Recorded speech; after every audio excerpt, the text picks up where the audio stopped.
Bonsoir à tous. Dans Mémoire d'ici ce soir, une institution plus que centenaire, le marché aux puces, prisé des chineurs en quête de la pièce rare ou de la bonne affaire.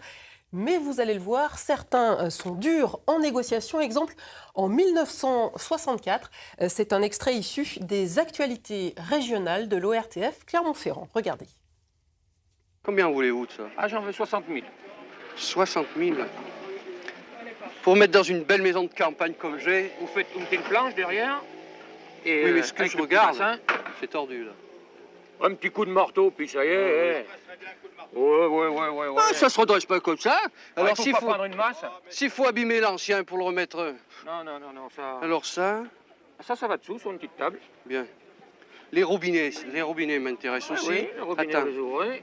Vous avez l'eau chaude et l'eau froide. Non, mais ça, c'est pas d'origine. Si, l'eau chaude et l'eau froide. Intérieurement, c'est séparé. Mais ce que je regarde, c'est pas Je d'origine. sais pas, ça. Alors il faut me faire un prix. Et je la prends. Combien vous m'en offrez? 40 000. Allez, on partage la poire. 50 000 et puis vous l'emmenez. Avec nous sur ce plateau, Manuel Dias, brocanteur professionnel. Bonsoir. Bonsoir. Alors vous êtes présent tous les dimanches matins sur le marché aux puces des Salins à Clermont-Ferrand depuis une quinzaine d'années. Est-ce que cette séquence, elle pourrait avoir lieu aujourd'hui encore? Est-ce que ça se passe toujours comme ça? Il faut absolument marchander. Oui, tout à fait. Hein. Maintenant, c'est sur la scène, je pense, c'est plus des habitués qui discutent, mais maintenant, c'est tout le monde. Hein. La personne qui n'a pas forcément l'habitude de venir sur les puces marchande automatiquement. Hein. Les clients sont durs en oui, affaires. Oui. Quel est le cœur de votre activité? Qu'est-ce que vous vendez? Je vends du petit meuble qui soit facile à transporter et bien sûr, ce qui est en vogue actuellement. Parce qu'il y a des tendances aussi sur le Bien sûr, petit mobilier. Oui, bien sûr. Qu'est-ce qui marche bien? Tout de suite, c'est le scandinave, tout ce qui est meuble design, signature italienne. Voilà, après, des beaux bibelots, quoi, de ce qui peut décorer une maison. Voilà, faut se mettre un peu à la place des particuliers qui recherchent. Et comment vous vous la petite approvisionnez? On fait un peu les salles des ventes, de bouche à oreille, amis qui ont de la famille qui vendent des décès, voilà, par connaissance souvent. Un peu quelques annonces sur le Bon Coin, mais En fonction des clairement, opportunités. voilà, faut être toujours opportuniste. À l'affût. Voilà. Le marché aux puces de Clermont-Ferrand s'est déplacé au fil du temps. Il n'a pas toujours occupé la même place en ville. En 1984, une décision de la municipalité fait polémique. Elle restreint l'accès aux puces pour les amateurs à 2 jours par an. À l'époque, c'était sur la place du 1er mai. Le commentaire est signé Christian Lamorel. Les puces se meurent, c'est par ce slogan que plusieurs amateurs réunis en comité de défense des puces tentent d'alerter les chineurs de tout poil. Pour eux, il s'agit de dénoncer l'arrêté municipal limitant aux vendeurs occasionnels et surtout amateurs l'accès du marché aux puces seulement 2 fois par an. On regrette énormément qu'un tas de petits jeunes, lycéens, étudiants, chômeurs, retraités et des gens comme moi aussi, dont ce n'est pas la profession principale, mais qui aimaient les puces parce que c'était bien agréable, ne puissent pas venir vendre puces, mais on ne veut absolument pas déclarer de guerre à personne. Ils nous portent concurrence. Ils n'ont pas de frais, ils ne payent pas de patente. Nous, on est contrôlés, on a un livre de police où tout est inscrit, où on doit tout répertorier. C'est assez strict et c'est très bien.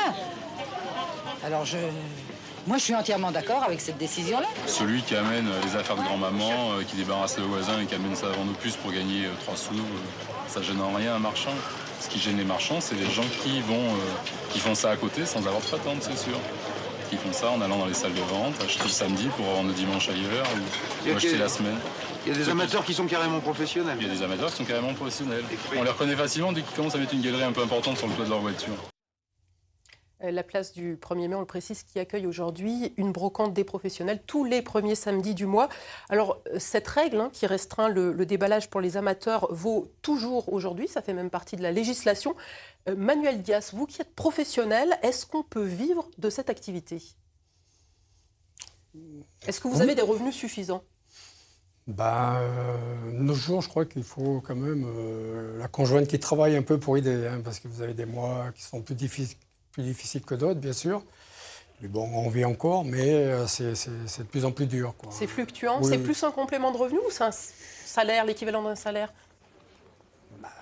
Il y a des C'est fois, variable. oui, voilà, c'est très variable. Alors, faut pas dépenser à tout venant quand Ni vous trop avez, faire de stock, par exemple. Voilà, quand vous avez un bon mois, c'est pas de gaspiller parce que le mois d'après peut être maigre. Et Voilà, la faut concurrence équilibrer. Et la concurrence en ligne avec le développement de sites spécialisés? Ben oui, ça fait du tort aux brocanteurs qui aiment être à avez vu un l'extérieur. changement? Ah oui, tout à fait, oui, bien sûr. Parce qu'une personne qui veut, si vous voulez, la personne qui vient chiner, acheter, c'est aussi l'ambiance de la brocante et qui aime être dans ce milieu. Alors, et vous avez des personnes qui étaient là aussi, mais maintenant, ils ne sont pas trop brocantes non plus, mais cherchent les objets et le trouvent sur le Bon Coin, sur Internet. Et oui, ça fait C'est des personnes en moins qui vont venir au Bien puce. sûr, oui. Ce marché aux puces des Salins attire généralement plusieurs milliers de personnes le dimanche matin. Comment ça se passe une matinée type pour vous? Est-ce qu'il faut arriver tôt? Comment vous vous placez? Ben, écoutez, moi, proprement dit, je suis à peu près toujours à la même place. Oui, plus tôt vous arrivez, vous vous garez, vous êtes tranquille, personne ne vous embêtera, vous allez boire votre café. Que si vous arrivez un peu tard, bon, vous avez toujours des particuliers qui se trompent de place, vous avez une voiture mal garée, vous ne pouvez pas rentrer. Les personnes qui déballent tôt gênent le passage, c'est tout un peu c'est un bric-à-brac qui se résout au bout d'un moment, mais pendant ce temps-là, il y en a qui sont embêtés. Alors, plus tôt vous venez, et mieux c'est. Et on en profite pour glisser que vous souhaiteriez, ainsi que d'autres professionnels, un espace réservé aux brocanteurs professionnels. Oui, au nom des brocanteurs professionnels des Puces des Salins, on aimerait que la mairie nous le dédie un emplacement professionnel. Voilà. Le message est lancé. Merci Manuel Diaz d'avoir accepté notre invitation. Tout de suite, place au journal régional.